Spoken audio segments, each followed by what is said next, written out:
Welcome to this week's Make It Heard. This week we're talking to Vivian Lermond. Vivian is quite an experienced writer and has lots of top tips for new writers out there, so this is really well worth a listen.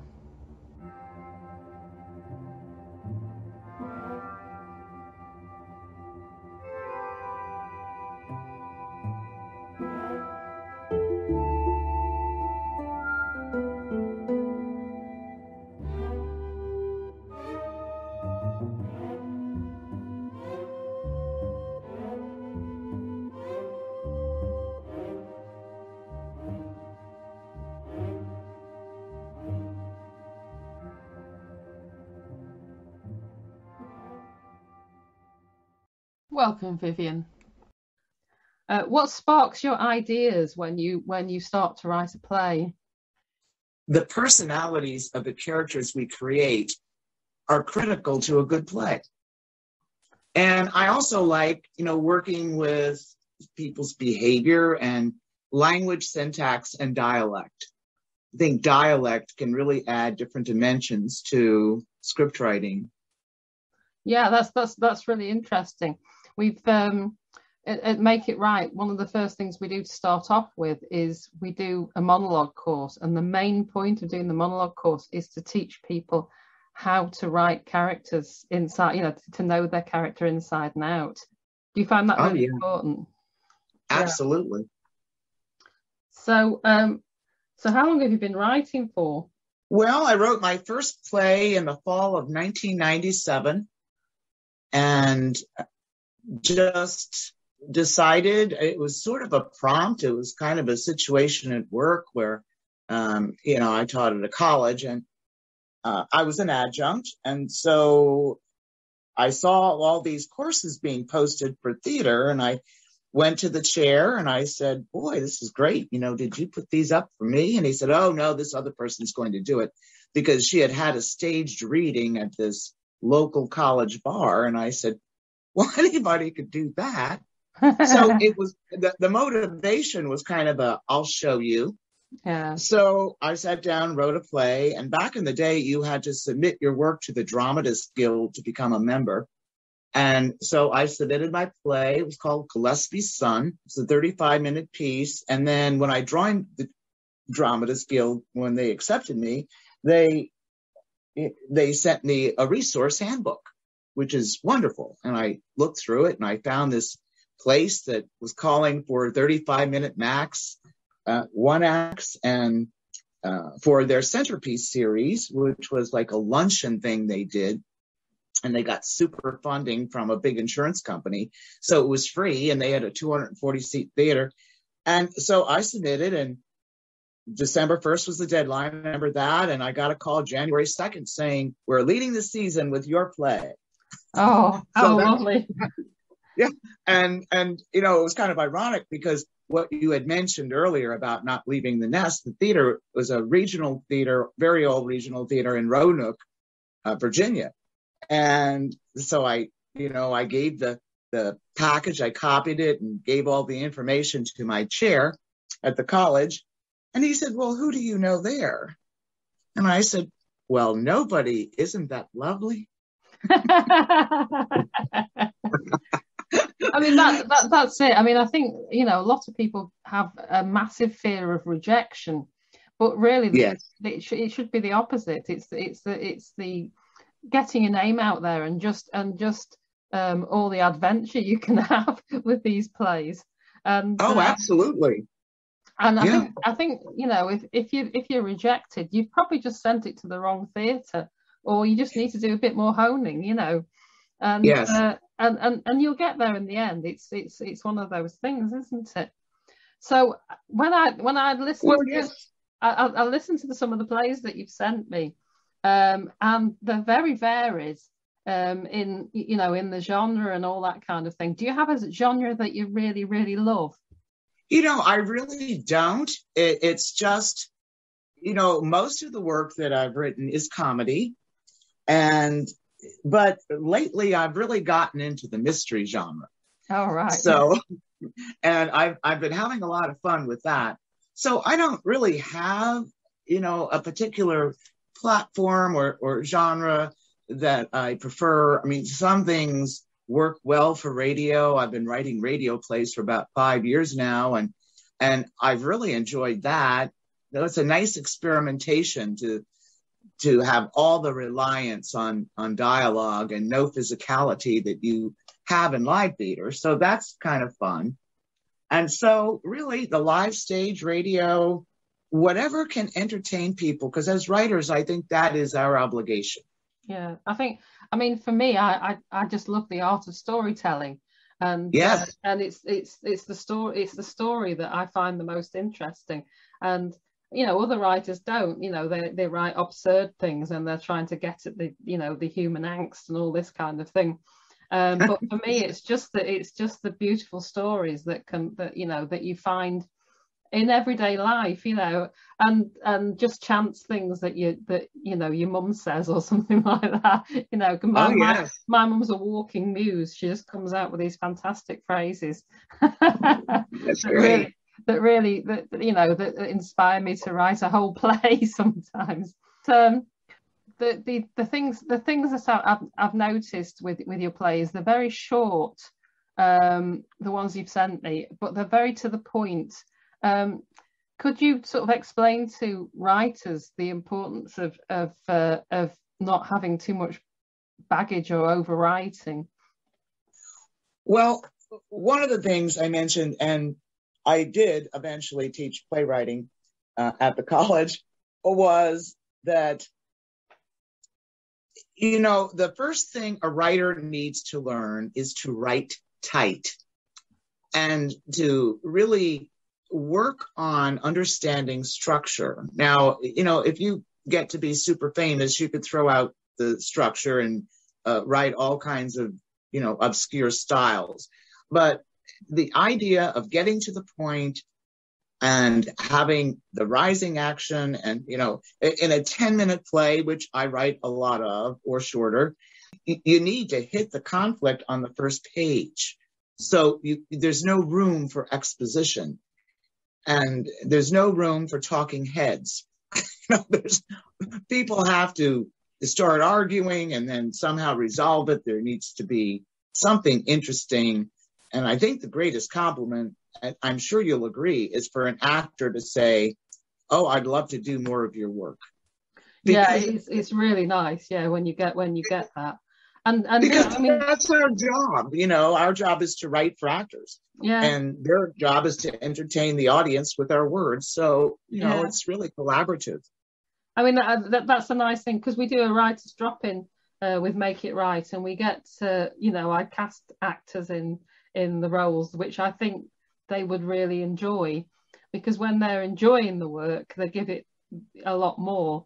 And recently we had a play that I didn't realise, but really was right up one of my actors' streets, and you could really tell because they changed in the way that they did it, because they just got it, and the writer was just, you could see him, because he'd never heard it so good, and that's the thing. It's oh yeah, it's lovely if you get that right combination.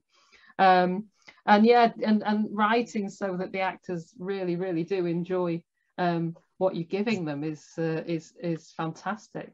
When I teach the monologue classes, I quite often introduce the writers then to what I call a connecting monologue, where you get two actors that deliver a monologue about the same story, but they never get to speak. And I noticed one of yours was just that. Yes. So where did that idea come from, and how did you write that? What was your process in that one? Well, I normally, and maybe this is something in the States, we call them a duologue, because there's two people that are telling a story on the same subject from a different perspective. So, it kind of is nice because it, adds a different dimension. This particular idea was the two people that recorded it, and Glenn Dixon with Writer's Block Radio Hour, of course. Yes. He had said to me, his partner, Karen, he said, she'd really like a new, she'd like you to write something for her. And I said, well, I think I'll write a duologue then, and you have to be the actor. And he said, oh, I don't want to do that. I said, well, then I won't do it. So he said, oh, well, all right, I'll do it. Well, that is a really loved monologue. I mean, it's been done a lot. It's part of my mystery. I mentioned I like getting into that more macabre place. Yeah. So it's like going through a blue period if you're an artist, but going through a mystery period. Yeah, I'm in my mystery period now. So, but it was great fun to write, and I always, and you've probably noticed in a lot of my work, I like championing older writers. I like to include scripts that include mature actors, because they're so limited in the scripts out there. Yeah, me too. People, yeah. If you're over 40, tough luck. Yeah, I mean, I'm with you on that. And we've actually on Facebook, we've actually got a guy that's created a group for actors over 40. And he's posting as many opportunities as he finds for actors over 40, but the opportunities aren't there unless the writers write for the over 40s as well. Correct. And I've been doing a lot of that, especially older women, because it's older women. I always get them telling me, well, I went from mum to grumbling old grandma with Alzheimer's. Yeah. And they said, and in the middle, I had no work whatsoever. Yeah. Those exciting characters are just not out there. So it is up to us to get them out there, isn't it? Absolutely.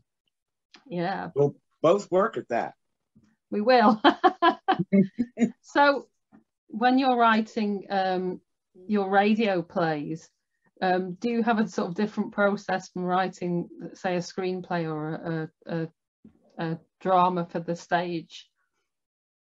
Well, I don't think it's a different process. It's just that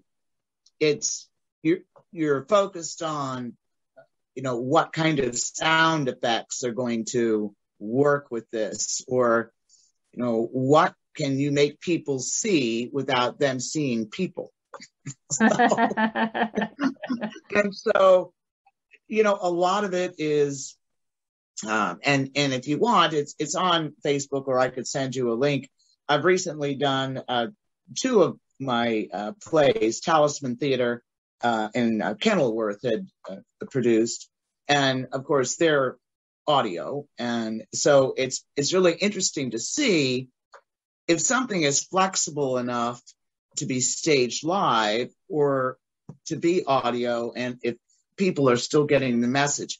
So I think it's good training for writers to think writing audio. Have you found that audio is the easiest thing to get published? Not published, but you know what I mean, to get heard, as it were. Well, not really, because there are rising markets for it, and I think it's made a wonderful comeback because growing up, when I was a little kid, my parents always listened to radio shows because there wasn't any TV. So. Yeah. But I think it has its own charm, and it gives people an opportunity to use their own visual imagination and not take things for granted. And that's where I think some of the sound effects and things are really can really be helpful in that way. Yeah, I mean, I was noticing that the fact that you used the intermittent music in between the 2 people speaking, which I thought was a really nice, clever idea, because you had that separation, not only to between the characters, but also you give the listener then just time to digest the bit that they've listened to, and then they're ready for the next bit. Yeah. And I suggest that, and often include that if I'm doing, now if it's a short 5 or 10 minute play, or something like that, I'm not necessarily going to do it because there are no scene breaks, natural scene breaks. But I think scene breaks can work great on the stage. too, as that 30-second break if you need to change furniture or whatever you need to do, it kind of keeps people in the rhythm of the play. Yeah, I think you've got to have something that holds them. Otherwise you end up with a stream of people going to the toilet, which quite often happens in Fringe. And that's really not what you're looking for. No, you don't want them off to the toilet. And that's the big thing, to keep your punters in the audience. You don't want them disappearing. Yeah. Most of my actors now have started to get quite a good back catalogue of stuff, especially because of lockdown. We wrote a lot of things for our compendium and for all sorts of things, and they've now got quite a back catalogue of work. So what's your tips for them now they've got that back catalogue? Where can they put it? What can they do with it? What have you done in the past? Well, I think this is where the writer needs to, regardless of their personality type, strike a more aggressive posture, because they get and I think writing groups are great. The work that you perform with your group is great, but people need to be careful about what kind of writing groups they're getting into, because if it's just a praise session where everybody tells everybody their work is wonderful, then people are left with this false sense of security, and then they send things out to a contest or festival and they get rejected. And so they just want to halt the process. So, I think, first of all, being in a good writing group where people do give constructive criticism to help them along. And also, just because you write a first draft of a play and read it at your writers group doesn't mean the play is ready to be produced. So we all need to be a little more critical about, is this ready? Yeah. And it's also the point that, you could tweak it all you want, but at some point you have to send things out. It has to fly the nest, doesn't it? At some point you have to send it. Right. I mean, it's just, and as I tell people all the time, that will say, oh, I got rejected, or, I said, no, you didn't. As you mentioned, Sharon, it might have been a poor fit for a theater. They didn't do their homework. They didn't look at a theater's website where, they're sending in a play that calls for actors over 40 and everybody is under 30. So there's homework we all need to do all the time in terms of what's suitable, what fits, and so forth. But the thing is, there are so many places to submit, and to set a goal that you're going to go out, like the BBC Writers Room, Playwriting UK, the Facebook page. There's tons of opportunities there for people, and also the London Writers Blog. They have weekly opportunities posted all the time. So that's a very small place to start. They can also go to NYC Playwrights blog, a wonderful blog, and that's open to international writers. And they only post things on that site, and they post every day. Every day there's new things up. So you could check and see, does my play fit? Yeah. I mean, I think, I looking at some of the Facebook pages for writers, I noticed somebody saying, why did they want me to a paragraph why my play fits their theatre? And they were very indignant that they had to do this. I saw that post. It made me laugh, because I thought, well, it did. They wanted you to do your homework. That's what they're doing. Well, yes, and one of the things, because I've curated shows for different theaters, is that people do not read instructions. No. They have specific guidelines, and for some reason the playwright just feels, well, that doesn't apply to me, so I think I'll just send it anyway. So yeah, lot of that. Yeah, we've had a competition for the last few years, obviously not over COVID, but the last one, the Beatles one, we were asking for 30-minute plays, and the the different lengths of plays that came were ridiculous. I had a 5-minute one, and I had one that was like, it went on for weeks. I know, 30 minutes, read the instructions. Right.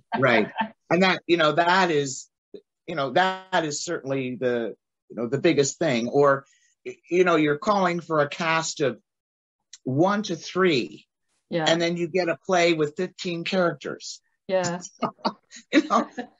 So these are very, and then the army comes over. That's right. And then leave room on that stage, that black box for the army. Yeah. I think when you're first starting out, writing for a small cast is probably the best idea, really, isn't it? Because then it's more likely to be put on.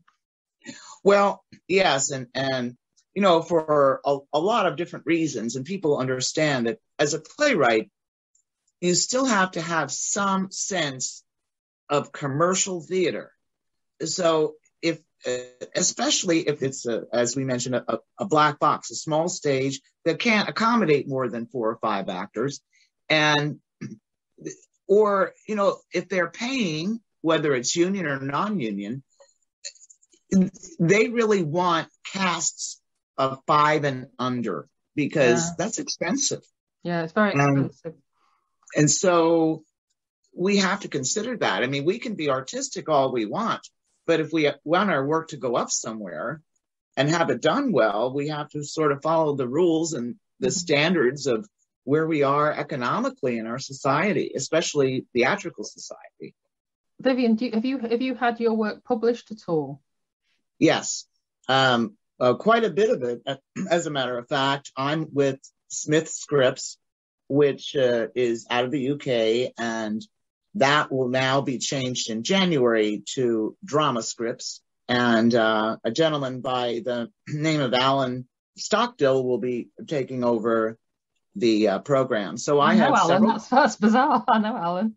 I used to live near him. Okay, well, he's going to be the new guru of the publishing house. And so I have several collections on there. Because I tend to write short plays for collections. So I have, of course, my Mad for Mystery. I have Still Feisty, which is a collection of shorts for actors over 50. And I have Cracked Up Christmas. I've got, I'm trying to think real fast off it, Tapas, which is a bunch of short plays for a variety of ages. And then I have several collections of monologues for actors under 40, over 40, and one for guys called Man Speak. Oh, nice. And one of the plays that I had sent you, Lefty's Last Hook, of course, is in there. Was on the Man Speak one. Yeah, I really enjoyed that as well. The idea of the man talking about his latest boxing match, and how chuffed he was to get the shot in. Oh yeah. Oh yeah, that was really nice. Is there anything else that where writers can display their wares, as it were? Well, I think scratch nights, if they're hesitant to go for the big time and submit someplace that's going to get 500 scripts submitted, scratch nights are wonderful, and we don't have those in the States, and you do. Yeah. And I think that's a wonderful opportunity for playwrights to have their work heard, get feedback from an audience, and engage with the theatrical community, because we may be solo. Yeah, we may be solo in solitary in our work process, but we have to be part of the community, because we are. I mean, and I think a lot of playwrights really neglect that thought.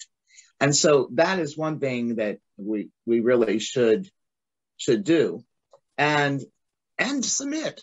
And I put out something, I don't know if you happen to see it, on Playwriting UK a couple of weeks ago, just asking people how many submissions they sent out that month. And I think maybe 30 people responded, and pretty much it was either one or none. So I was like, this is the Playwriting UK Facebook page, but nobody's sending anything out. So this month is kind of, September is kind of a binge month. So my goal this month is to send out 30, and I just did it. Yeah, well, that's, I mean, I always say to my writers, you've got to be in it to win it, and if you don't submit, you're not going to get accepted anywhere, So don't be frightened. Just get your plays out there. Right. I noticed there's an online platform, and I can't for the life of me remember the name of it, where a lot of people now are putting their work, and it gets reviewed. Yeah. NPX, New Play Exchange, and it's the world's largest database of living writers' work. A lot of it's new, a lot of it's been produced. I signed up in March of 2020 when COVID hit. I thought, okay, I've been putting this off for 5 years, and I'm just going to put my things up there. But there's an opportunity for organizations to go out and read your work, and other playwrights. And again, this is that whole building camaraderie, getting yourself known, finding out what other people are writing, and meeting people. So it's wonderful. So NPX, New Play Exchange, and you can just Google that. Yeah, that's on my list of things to do this week, because I haven't done that. I haven't done that yet, because I've been sort of doing little bits and bobs for other people. So it's time to focus on me, I think, now. Yeah. And I think that's the problem as well, is the outside world can sometimes get in the way, especially if you've got to go to work and write, or you've got a family and you've got to write. It's a hard thing to do. Yeah, there's always something, but when you get in the habit, and that's the key. I mean, I don't have a habit in terms of I write a certain amount of words every day. I mean, some days I don't write at all. And so I don't do that. But I do get up every day and go check all the submission sources and figure out if there's anything there that I should send to. And I also check NPX, New Play Exchange, and see, I have read since March of 2020. I just looked at this earlier. I have made 518 recommendations of scripts. That's really nice. And I pretty much have received the same back, but it's a really nice way to share and encourage, because you're not really reviewing. You're just saying, I read this, it's good, you ought to read it. And, if everybody marks out the good ones, then it starts to get so that anybody coming in to pick a play can see exactly which are the ones that everybody's been enjoying. Well, and the other nice thing about NPX is that you can create searches by topic.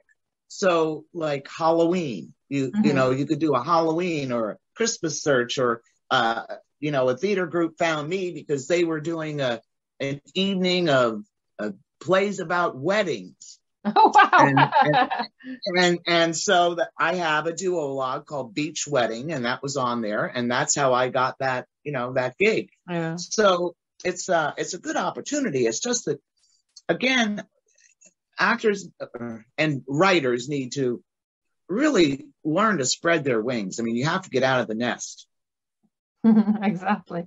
And just take flight. You have to do that. Right. So the next question is about writing in America and writing in the UK.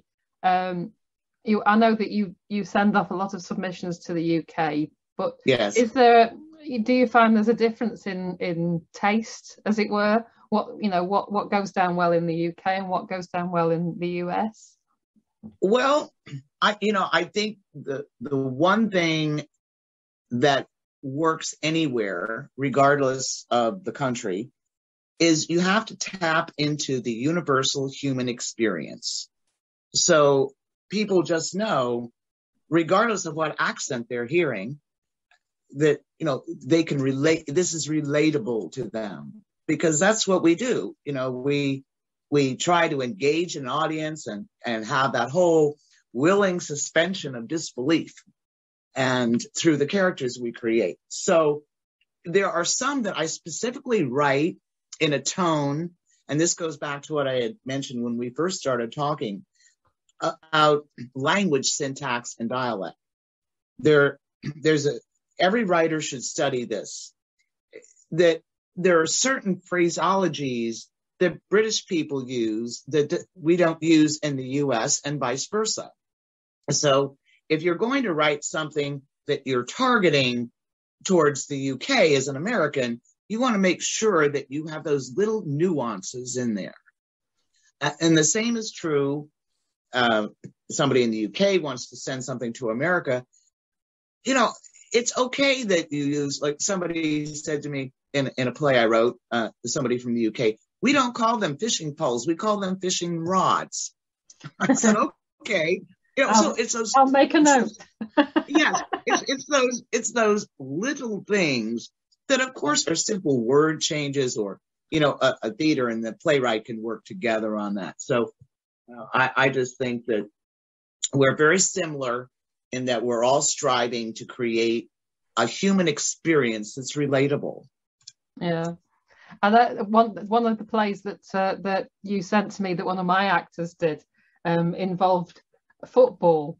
And yes, of course, Marty's Lament. Yeah, I was expecting her to change Manchester United to Liverpool, and I didn't, forgetting that she's from Leeds, so she's changed it to Leeds. But there are little things like that you yes, as a writer, you can't be precious about, because regional changes yes do make things more interesting. So we had a play that we did in a amateur dramatic group, and we changed the location to because there was two rival villages, so we did the two. We had a rival village, so we did the two rival villages, and it brought the house down, just making a little change.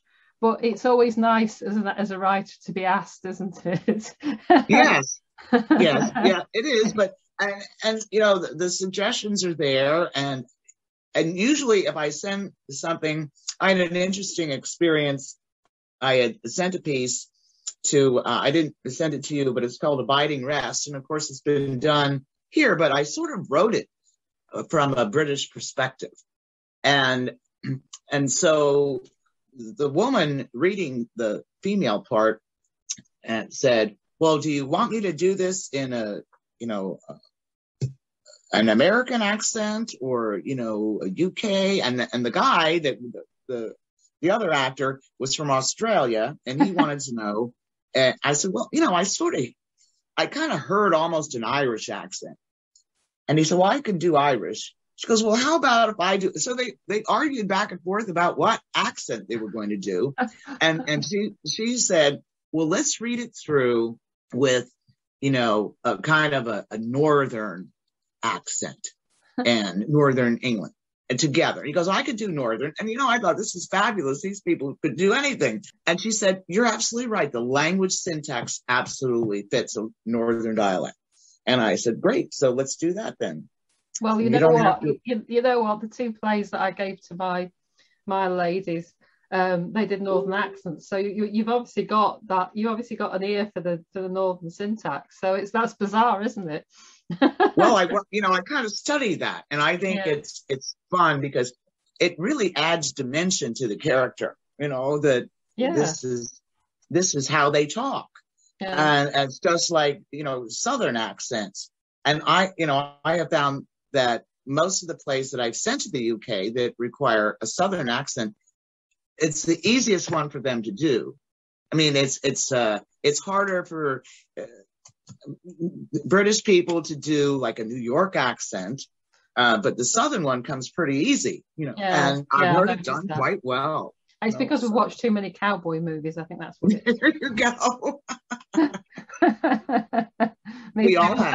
They all sound like they've been watching Gone with the Wind. Oh, right. But they don't have really a Southern dialect there. They're very perfect speech, kind of. But I love that movie. Yeah, I know what you mean. Yeah. Yeah, going back to the dialects, I lived down south for a long time, and I write with a northern dialect. When I write it, I go back to my roots. and one of the plays I did was called Spontaneous Combustion, and it was about an old lady who was thinking of all different ways she could die to annoy her relatives. That's good.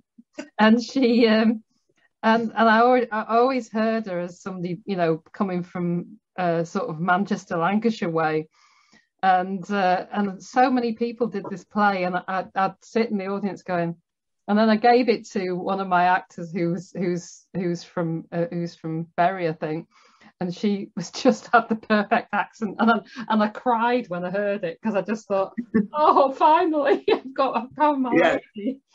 And yes. It's amazing, isn't it? Because as a writer, you have them in your head and you hear them talking. Oh yes. It's a bit crazy. It's a bit of a crazy world sometimes being a writer. Do you ever get characters in your head that you're relieved to get rid of? No, you know, not really. I mean, I had a character that I created because I wanted to get rid of.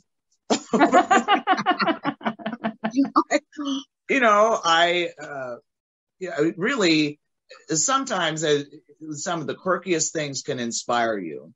Yeah. But I just thought, well, you know, you ever get that feeling, boy, I sure would like to kill them if I could get away with it. Well, you know, writing gives you that opportunity. So Vivian, what are your writing plans for next year? Have you got any shows on? Well, nothing on the books right now after December, but you know, right now I'm just kind of specifically just submitting, and you know, won't hear about some of those till the end of December, January, February, some of them March, but I'm just focusing on, you know, finishing up 2021, and it's been a really good year. And so, I mean, I've got 8 shows coming up in October in all different places. And I've had a really good run so far this year. I usually keep track of everything by quarters. And so, you know, I'm coming to the end. September 30th, of course, is the end of the quarter. And I've had 47 works done at 81 different venues in 5 countries and 3 continents. So I feel pretty good. Yeah, you should feel really good. When you first started out marketing yourself, did you find that quite hard? I don't think it was hard. I think it was more challenging because back then we didn't have Google. We didn't have those resources at our fingertips. We didn't have Facebooks or places where you could go and figure out, you know, these people are calling for submissions. So you had to go theater by theater, and you had to go, you know, through phone books and different things like that. So it was a little bit more challenging because there was so much less when it came to any sort of opportunity information. So you really did have to be kind of aggressive almost about it. And so what I would do is that I would call the theaters and you know, the secretary, whoever's screening or doing anything like that, should say, well, can I tell them who is calling? And I would say, well, tell them it's Vivian Lermond. And she'd say, or he'd say, oh, okay. Like they didn't know me from a load of goats. But the fact that I was, you said it with confidence. They were feeling like, I guess we should know her then. But, you know, the way she said it, we should. So, you know, a lot of it is, you don't have to go through that level of assertion nowadays, but that was how it really was in the late 90s. So, and early, 2000s. So you didn't have the tools. And that's why, to me, now, I mean, it's the click of a PDF file and an email. Yeah. It's so simple. After you've read the instructions, as we said before. After you read the guidelines. And, and the other thing is there's no cost back when I started, it cost like $3 to mail a script. So you were real hesitant to just mass mail things because you'd go broke. Yeah. Can you tell me what your favorite play is, either one of your own or somebody else's, or both? Well, I really don't have a favorite. I mean, you read things, you like them, or you see them in a theater and you're, positively moved. But it's just really hard to say there's one thing out there that, I really love better than all things. I'm a fan of comedy. I would say, in terms of monologue writing, Alan Bennett is amazing. And so it's just a matter of what you're liking at the moment or what you're choosing to read, I think. Yeah. I mean, a lot of my young writers, people say young, new writers, because not some of them are old, when they go to the big theatres to get places on the the higher level workshops, they're quite often asked, what's your favorite play?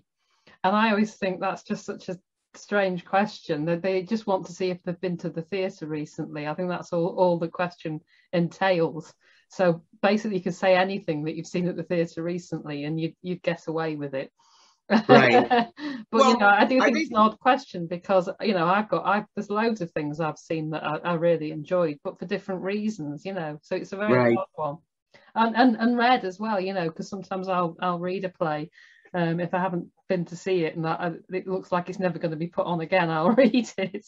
So yeah.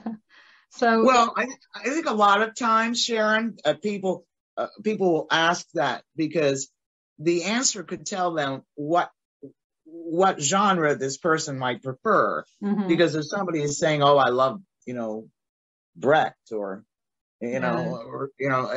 okay, so this person's not going to be writing rom-coms or yeah. So. I know, but to me, you can appreciate something else, but write something completely different. But yeah, I know what you mean. They are trying to sort of pinhole you, which is really quite bad, especially with new writers, because new writers can write anything to start off with until they find their little thing that they want to do. Absolutely. So, yeah. So what are your top tips for our writers out there? Well, one of the things that is absent in a lot of scripts and keeps people from getting productions is that there's no conflict development. You've got to have that. And this is especially true for what I call festival plays. If you're taking something to a fringe, they want, 10, 15-minute plays. Mm-hmm. So you have to, develop conflict and character through dialogue. That is your tool in a short play. So that is a tip I would say is number one. And the other is, why is there a conflict? We need to know as the audience. I mean, it might be in the writer's head, but the audience needs to know what the character's motivation is. Why are they mad? Why are they angry? And what the writer fails to realize is the audience member isn't going to have the writer sat next to them saying, well, this is happening because. Exactly. So, and that goes to, the other point of, does the audience get to know the character well enough to like them or love to hate them? That's the two things that a writer needs to know. We need to want to root for the protagonist, and we want to really love to hate the antagonist. Yeah. And that's the conflict. And that's, and the other thing is the speech pattern of characters. They have to be distinct. I should be able to block out each character's name and be able to tell you who is talking based on their language pattern. Yeah. And I think that is a huge one for beginner writers, because so often you have people talking in paragraphs, And it also it's the writer's voice. You can tell that it's been written by the writer, and you exactly say to them, "This sounds like you. It shouldn't sound like you. It should sound like the character." And they go, "Oh." yes, and that temptation is always there to but it's easy. But people talk, differently. I mean, if you come from society where you're kind of RP posh British, you're going to talk differently than some working class guy in Glasgow. And so it's fun to have those contrary kinds of contrasting people in a play because it makes it so much more interesting. So I would say that's a huge tip. Do they speak in characteristic ways? Do they have their own voice? And that is really key. Yeah. And the other is, do you have any characters you can eliminate? Like eliminating characters. Yeah, because I don't know why, but in novice writing, you'll have somebody come on, say 2 lines, and leave. Mm. And they're not, and then you never see them again. And you can imagine the poor actor sat in the dressing room going, "I've got my 2 lines." Yeah, I know my lines, but that whole idea is to ask yourself: is a character really necessary? Yeah. Because again, in a short play, one act, every one of those characters' job is one thing, and that's to move the plot forward. Yeah. So if you have these extraneous characters that don't do that, they need to go home. They need to go back to writer heaven or somewhere. Yeah. We had a play submitted to Play With Your Play, and Play With Your Play is basically, it's like a scratch night, but we have a director, and the director hears it and then moves the actors around and does things with them and edits the script and does all sorts in front of the writer to show them what a director can do. And this one particular play, I think there were 6 characters, and he ended up with 3 on the stage. He got rid of 3. Yeah. And the writer was really upset, but I think it was sort of, it did show him that what he was doing, was having too many people in it. Yes. Yeah. And the other thing that happens with that is if you have unnecessary characters, they're not going to be developed into anything to move the plot forward. No. And the one thing that I think the writer needs to ask themselves when they finish that first draft is, do I really know what my character wants and needs, and will the audience know? Mm. Because in your head, you may have this whole thing perfectly outlined, but they're up there thinking, so what's this about? The audience is like, what is it about? So, and the interesting thing is, of course, people, when we talk about conflict and characters in conflict, we need to understand that we have to throw interesting and challenging obstacles into our characters' paths. And because that creates the tension that creates the story. So we have to have enough obstacles. And then in review, we could say, is the central conflict, which of course is the plot, and my character's struggling, interesting? And have I given enough twists and turns so that we have this aha moment at the end and the audience says, wow, I didn't see that coming? Because we all love those the best. Yeah. We don't want predictability. And finally, the character, whether you're writing a 5-minute play or a 2-hour play, the character has to have a character arc. Yeah. They have to grow and change. Yeah. And we have to be happy about it. Yeah.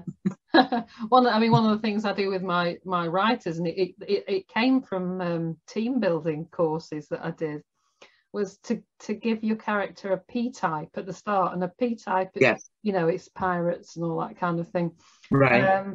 So you start off with them as one P-type and then see if you can change them into another P-type by the end.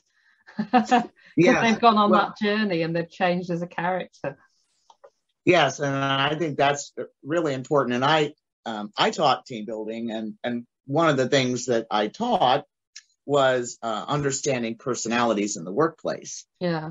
So if you use, and I use 4 basic types, and so if you can take the characteristics of those personalities and put them in a play, you're going to get some conflict just because that's how people are. You have somebody that's real direct, and then you have the feeler, touchy-feely person. And, that could make a lot of fun. That can really add a lot. I always like the procrastinator and the ones that are sort of very laid back and just let life drift along and have something dreadful happen to them, so they have to do something. And that's true. And so I think we're definitely on the same page with that, because the laid back ones are the ones that are kind of what me worry, and then you have the feeler type that's worried all the time. And they're worried when they have nothing to worry about. So it's all fun. It's really lovely to play with your characters and just mess about with your play. I think people think that they should start writing at A and end up at Z, and then they've got a play. But there's so much more. So much more goes on. I think the last play I wrote took me 6 years to write. Oh my! And it kept going in the back drawer because I kept getting to the stage where I just thought, I just can't see my way through this. And then something would happen in my life, and I'd go, oh, I'd get the play out. And I think sometimes, having a break from what you're writing, and do something else for a bit, and then come back to it really, really can help sometimes. Especially when you've really stuck with a character and you're not quite sure how to get them to where you want them to where you want them to be. I think one of the things I wrote, it was about somebody who'd lost their child, and of course I'd never lost a child, so it was very difficult for me to put myself in that situation. And I watched a tremendous documentary about somebody who'd lost their son, and it was just like, whoa, I know what to do. And the research, the people don't realize, but research is incredibly important, and people watching and everything, it all contributes, doesn't it? Yes. Oh, absolutely. And that whole people watching thing and finding the character, and as you said, they'll talk to you in your head. And usually, and this is, I don't know what your process is, but I always write out my first, second, and third draft longhand. Yeah, a lot of people do. Yeah. It's some kind of a hand-mind coordination thing, and I don't type till it's like the final draft. Oh wow! I do the first draft quite often. I'll write longhand, and then my first edit is when I put it into the computer. And then then sometimes I'll go back to writing by hand if I'm stuck, because it seems to loosen things up a bit. Well, me too. That's how I feel. And usually as I'm writing, I will say the dialogue out loud, because there's rhythm to language, and it's music. Language is music. And actually, that's one thing I noticed about your work, Vivian, that it was very poetic, and I could hear the rhythm, which is lovely. You don't often get that, so that was really nice. Well, but we do speak in those patterns, and it is, literature is musical because it's language syntax. I just read a play today, and it was a very interesting play. It was sort of a dramedy. It was a comedy, but it was kind of a tragedy. It was, but the writer, it was about somebody that had crashed a funeral. and they went into a room where one woman was sitting with her deceased mother, and they went because they didn't want her to be alone. And the place they were supposed to be across the hall was jam-packed. So, but the language was very staccato, very abrupt, and, very, unfamiliar, and it worked its way into a whole different rhythm, a pattern of speaking. And it was brilliant because it was so, that's how life would happen. I mean, do I know you? No. But by the end, it's like, so, hey, would you want to come to me to the interment tomorrow? Yeah. So it's built into the beginning of a relationship versus just words. Yeah. And so, that's the beauty of playing with language. And your suggestion to your writers to explore that is perfect. Yeah. I mean, we do, one of the things we do in the first class is actually to get them to play with sentence length and tone and all that kind of thing. So, I always start off with two people that don't know each other, and they're, so it's very, can I use this chair? Yes, you can. It's all like that kind of thing to start off with, and then it builds until they realize they know each other, and I get them to change the sentence lengths, and it's all playing, and eventually it builds skills, and that's, that, I think that's just the best way to approach it, that you're just playing with words to start off with, and then it builds from there. So absolutely. Yeah. Well, it's been really lovely speaking to you, and I think some you of the too, Sharon. I think some of the things you've said will really sort of click with the writers that are listening, and some of the actors, because the actors will quite often tune into this as well. So thank you very much. Thank you.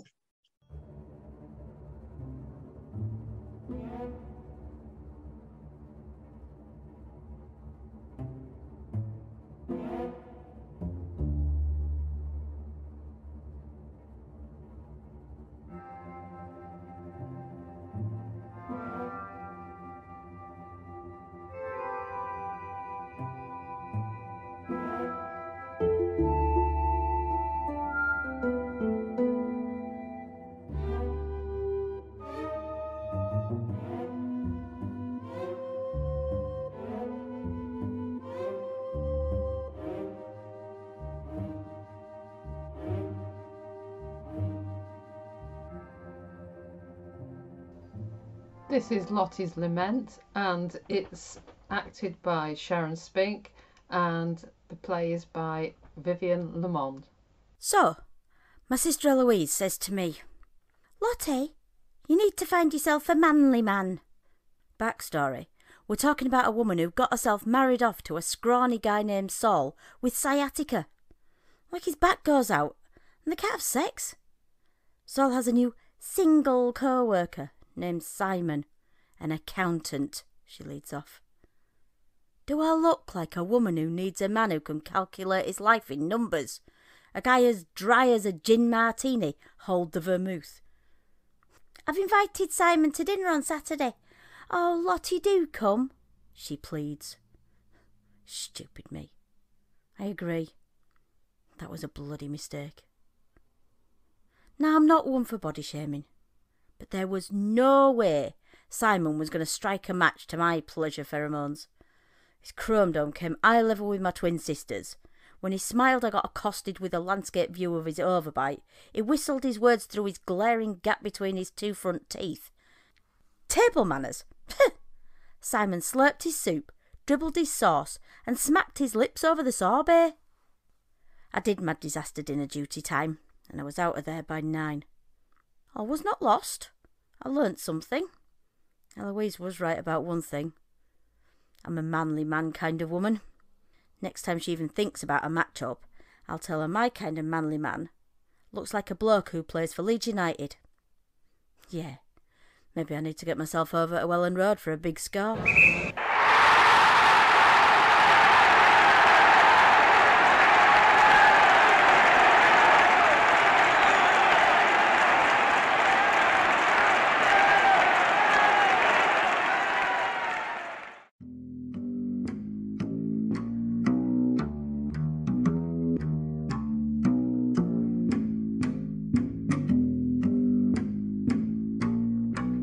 1101 Wellington Way by Vivian Lermond.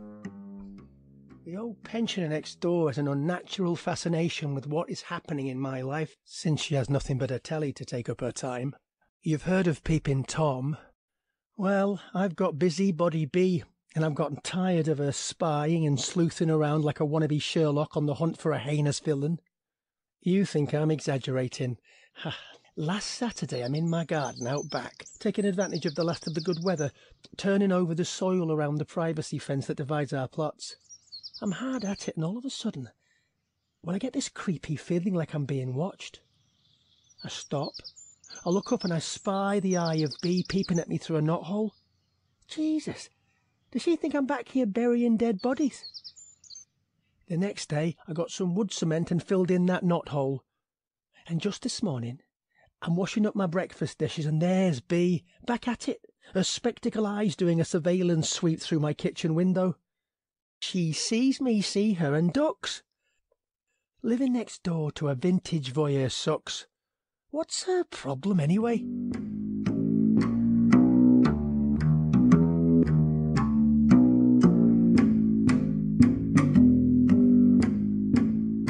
I don't like that young ruffian who moved in next door. Wellington Way has always been a place for pensioners, not young bachelors set on sowing their wild seeds whenever they please. Oh yes, since he came at the start of summer, I've been keeping a watchful eye. I seen the comings and goings on, his loud gin-guzzling mates and young women traipsing in and out. Why, it's a constant parade of depravity. Well, I wasn't standing for it. I rang up the police station, and I shared my grievances in no uncertain terms. I was told someone would stop round, have a look-see. I'm still waiting. What do they care about an old woman? And I spoke to the landlord, Mr. Carruthers, a cheesy sort of chap, just champing at the bit for a chance to raise my rent.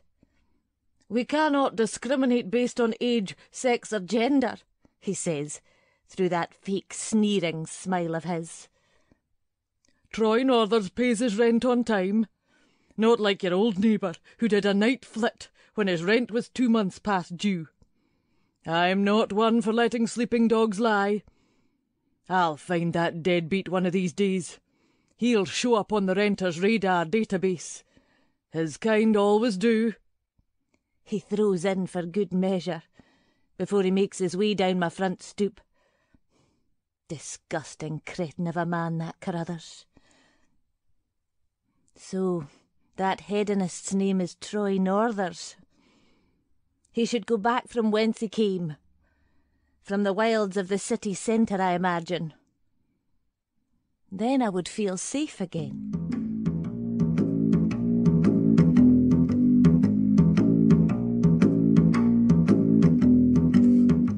So, I'm a bachelor, okay, not necessarily on the hunt for love, but on the hunt, if you know what I mean. It's Friday night and I meet this girl Nellie at a music jam. She's really cute. A free spirit retro kind of woman with a hippie chick, boho babe vibe.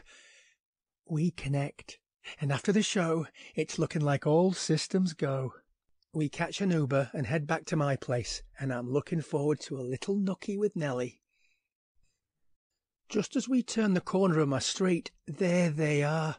3 water department vehicles, lights flashing right outside my flat. A workman flags the Uber driver down.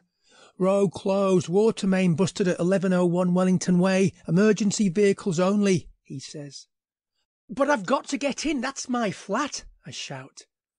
"Not tonight, you ain't," he answers as he hands off a business card and tells me to ring up the department in the morning, and the Uber driver turns around and we head to Nellie's. I call my insurance agent and I leave a message.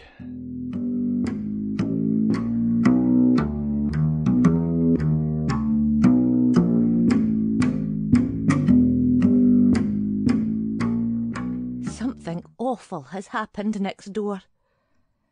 Emergency repair trucks everywhere. Floodlights on the back garden, water gushing like a geyser from the ground. It's his fault, that Northers boy. Digging, always digging.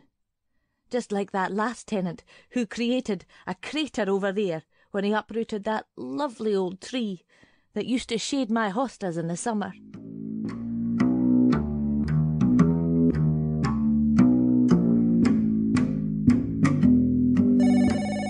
Christ, I've had 3 hours sleep and my mobile is ringing. What kind of arsehole calls up at 7 a.m. on a Saturday? I pick up, growl a pissed-off greeting. It's my insurance agent. He tells me he's going to my place straight away to assess the damage. He'll ring back later, he says. I hang up, curl up in the fetal position and try to go back into sleep mode on Nellie's too small sofa.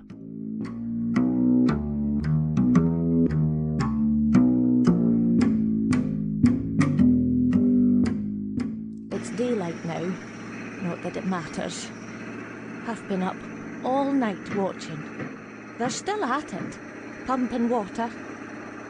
The steady drone of the bilge pump is maddening. Wait, oh, they've stopped. It's gone dead quiet.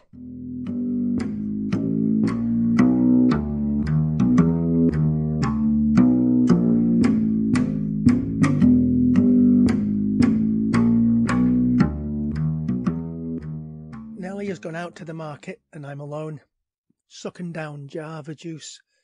I still haven't heard back from the insurance guy. I'm on my third cuppa and I get an incoming on my mobile. Not the insurance guy. I don't recognise the number, but I pick up anyhow. The person announces themselves and the purpose of the call. What is already bad just got worse.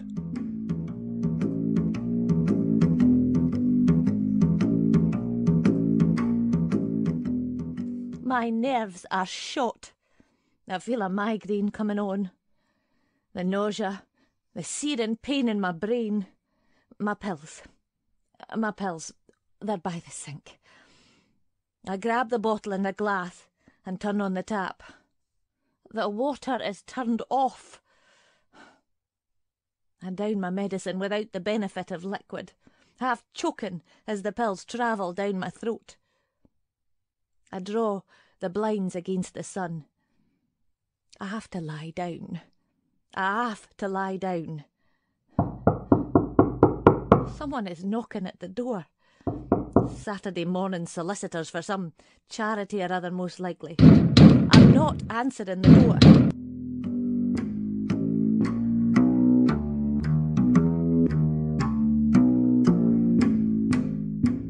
So now I'm at the police station by formal invitation to just answer a few questions, according to a certain Detective Inspector Peter McMonagall. He leads off by recounting a complaint of questionable character lodged against me a few weeks back by my nutjob neighbour. McMonagall wants to know if I have anything to say about that. Me. Questionable character. Where does that old crone get off calling me out for questionable character? I am now totally cheesed off. Do I have anything to say about her accusations? Hell yes, I counter with a tale all about bees peeking and sneaking around. He gives me the odd look and pushes on. How long have I been a tenant at 1101 Wellington Way? 4 months, I answer. 4 months punctuated by a constant invasion of my privacy. McMonagall excuses himself, says he'll be back momentarily. Yeah, I know how this works. I've watched enough cop shows to know how he's got an audience behind a two-way window across that room.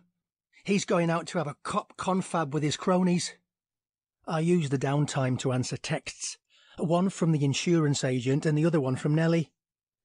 No internal damage to my flat from the agent, and an invite to an omelette dinner and extended stay rights from Nellie. McMonagall is back.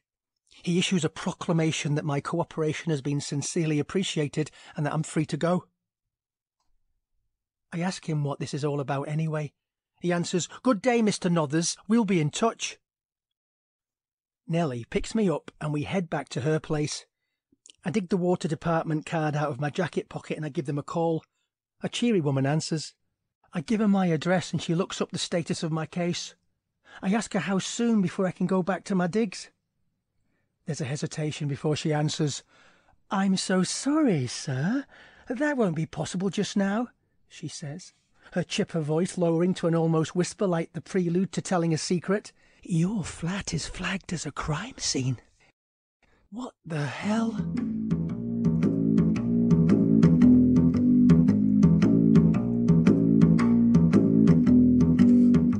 I slept all day, and my jangled nerves are the better for it. I roll up the sheet. The sun is making its descent. Next door the house is dark. No sign of life. My eyes travel to the garden. Yellow crime scene tape everywhere. The police have finally come. Perhaps they have already found that miscreant boy guilty of some unimaginable crime. Oh, bugger off! All right, I'm coming.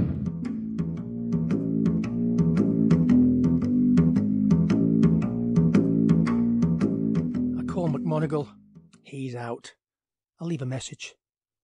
I am revved up and having a rant, pacing like a caged cat in Nellie's living room. Oh, she sits on the sofa, sipping her Malbec, watching the telly on mute. Captions travelling across the screen. All of a sudden, she perks up, turns up the sound. Look, she shouts. My eyes lock on the screen, and a scene I'll never forget. And now a special STV bulletin. Police have arrested Mrs. B. Ludlow, who has confessed to the murder of Marlon Tisdale, her former neighbour. Tisdale had gone missing from his Wellington Way residence 6 months ago. His body was discovered yesterday when a nearby water main burst, resulting in severe flooding which uncovered Mr. Tisdale's remains. Ludlow has been denied bail. Stay tuned to STV and all the news as it happens for further updates on this story. Wow. Talk about being gobsmacked. Like, there's been a dead man dirt dwelling in my yard and a murderer living next door.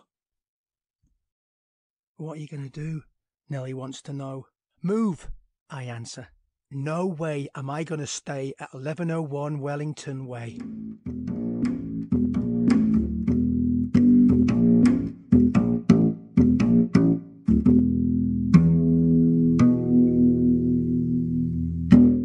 "1101 Wellington Way" was written by Vivian Lermond and starred Glenn Dixon, Karen Fraser and Titch McLean.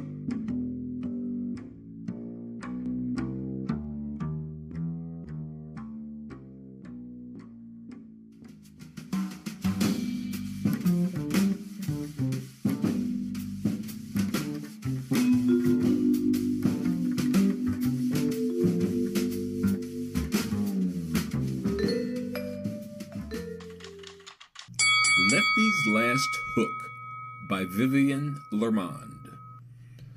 I'm past my prime, the bookie said. Lefty McGuire ain't got the stuff to go 9 rounds with Jesus Mario Sanchez.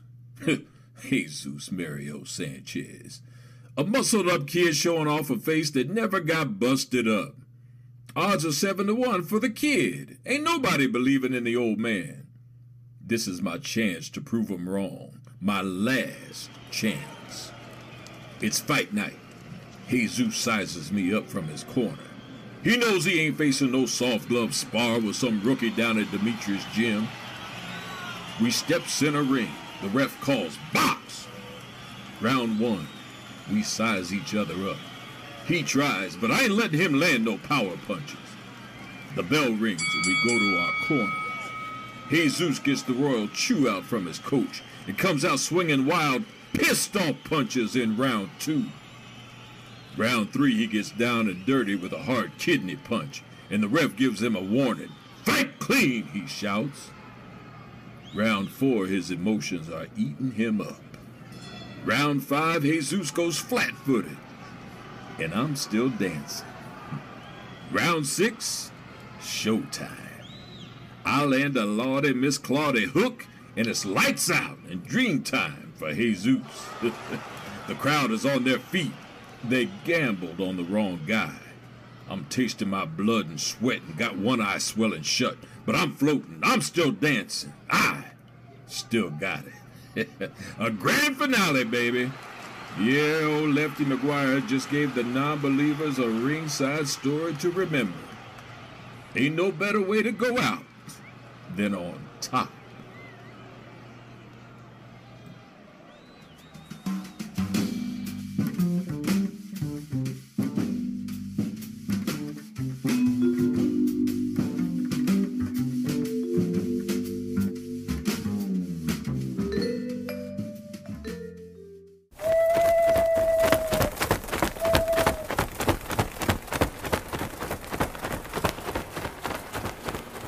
Good Witch, Bad Witch, a monologue by Vivian Lermond, acted by Helen Jones.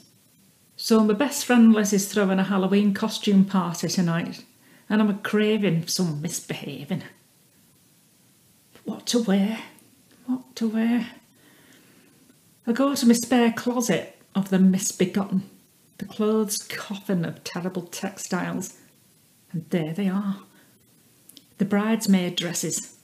Putrid pink, ruby red, a baby boy below with shoes dyed to match. And then I've got it. I'll go with Super Oz Glenda, Good Witch of the East. I run to the pound shop for glitter galore, a magic wand and a tacky tiara. 3 hours later and voila, I'm transformed. So I get to Liz's and straight away, here comes this guy checking me out. It looks like he's just stepped out of a time warp machine. Hey, Bo Peep, where's the sheep? He wants to know. I'm Glenda the Good Witch. I snap. I'm John Travolta. He slurs, breaking into some really bad disco dance moves. I'm sorry. I'm not feeling the power of your polyester. I sling over my shoulder as I beat feet through a throng of costumed characters hell-bent on mastering the monster mash. Then I see him. Little boy blue. Babe, come blow your horn. He throws me a gorgeous smile, and I'm melting, like melting. Oh, wait, wrong Oswich. So I adjust my tiara, and he speaks. His words come out in squeaks, just like he took a massive inhaler from a helium balloon or something. I bolt out the back door into Liz's garden. A sexy male voice speaks from the shadows. Bad night. I look closer. It's a guy in street clothes. A cute guy. I'm Darren, Liz's new neighbour next door, he offers. I'm Harriet. That magic wand work? He asks. Maybe. Then how about you give it a wave and transport us out of here? I got a nice bottle of wine and some super Stilton at my place. I wave me wand. He takes my hand and we trample through the hedgerow. Hey, I said I was craving some misbehaving. Nothing bad about nice Glenda getting a little bit naughty.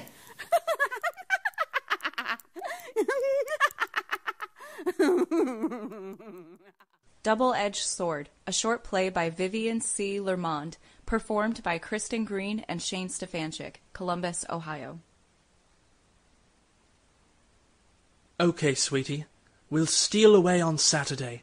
Make a whole day of it. Love you back. Oh, Junie, you're early. Seems like I was right on time. Who were you talking to? We said 6:30, and it's just... You didn't answer me. Did you text? I didn't get... I heard. I have no idea what you're... Don't you? I heard your conversation. Who were you talking to? Whoa, whoa, whoa. Hold up. Sweetie, who is she? I'm not liking this. Gonna steal away on Saturday? Make a whole feckin' bang-up day of it? Who is she? Who are you? I thought I was your girlfriend. You know, like your one and only. So while we are on the subject of one and only, who the hell is Marty Man? you left your phone open yesterday. I read the text. Cuddle bunny. How dare you read my text? You will always be my cuddle bunny. Explain that, huh? It's not what you're thinking. Yes, well, you've got no idea what I'm thinking. Marty Man is my Gramps. What? You heard me. Now I'll tell you what I'm thinking, you sneaky gobshite. You're a boffle wafflin' liar, and if you think for a minute that I'm going to hang around and put up with your...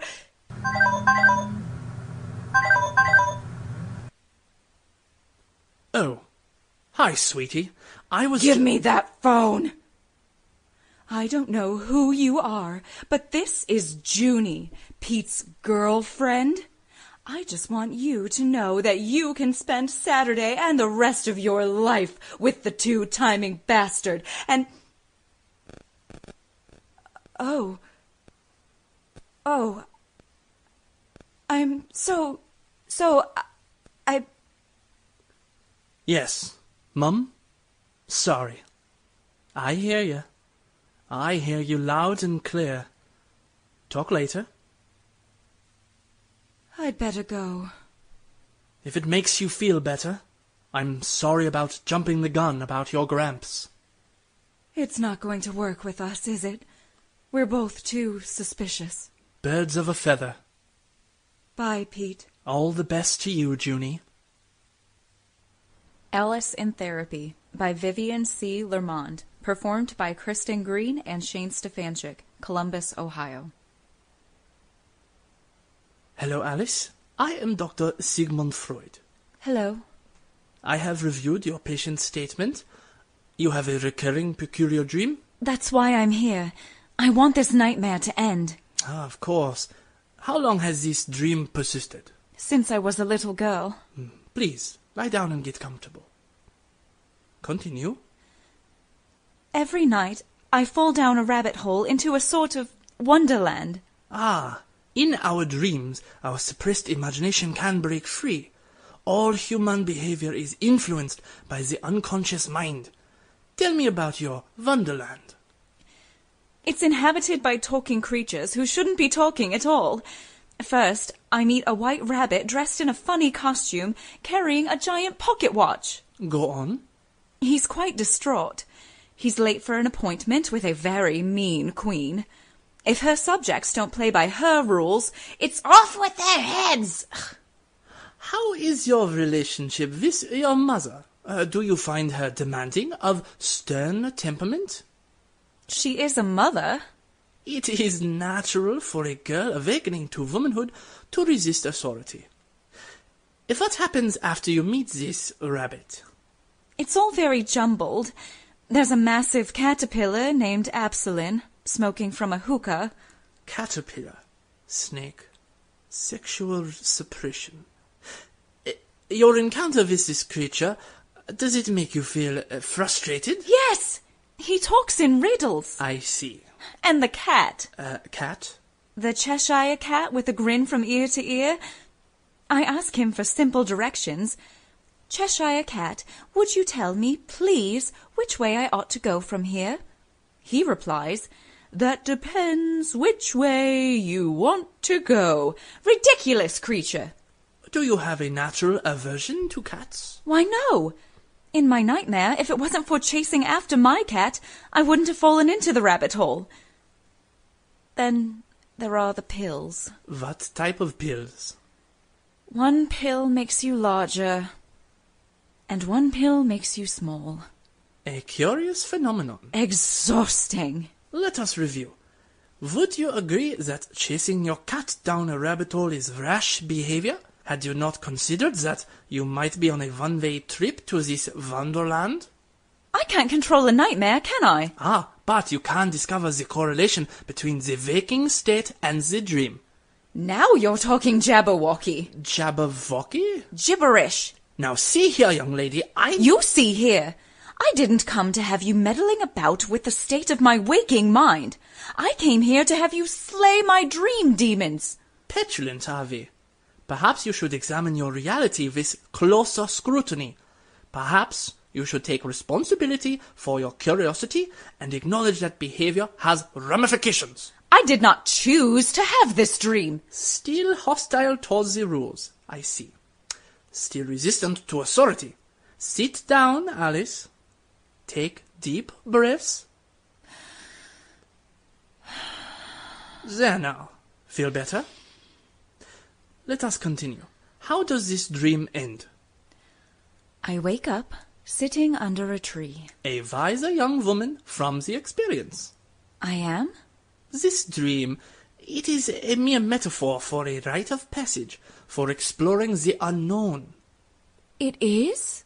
In future psychoanalysis, our sessions shall travel deeper into your psychosis and sort out the roots of your dream anxiety disorder. Psychosis? Dream anxiety disorder? I am quite confident we shall put your dream demons to their final rest. I will see you next Wednesday, same time. Meanwhile, I have written a prescription. Take 30 minutes before your bedtime. Thank you. I really do want to get better. Alice, in Wonderland. This shall be a case study for the ages. Black Currant Jam, a monologue by Vivian Lermond. Blocking memories in my mind of better times, I put the kettle on and wait for the boil. Slather my toast with too much butter, topped off with the last of the jam. My knife swirling abstract designs through full-bodied berries. The kettle signals. I steep my tea, Earl Grey, every day, as the kitchen clock ticks time away. Outside, pre-dawn gives way to another day just like the last.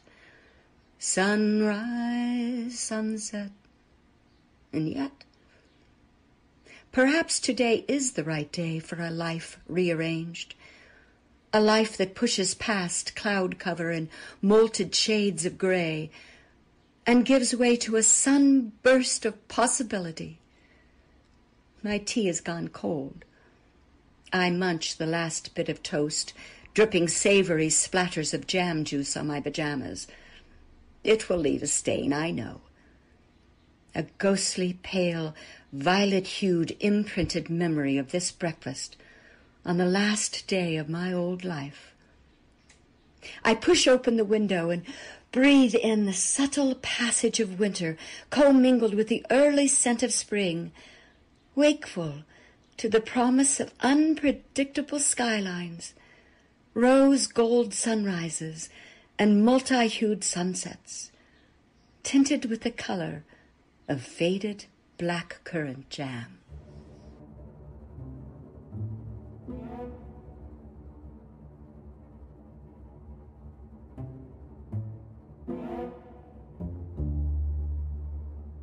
You have been listening to Make It Heard with our special guest, Vivian Lermond. We also had music from Jack Myers, and we would like to thank Writers Block Radio Hour for their contributions. Today's show was edited by Sharon Coltman, and this is a Make It Right production.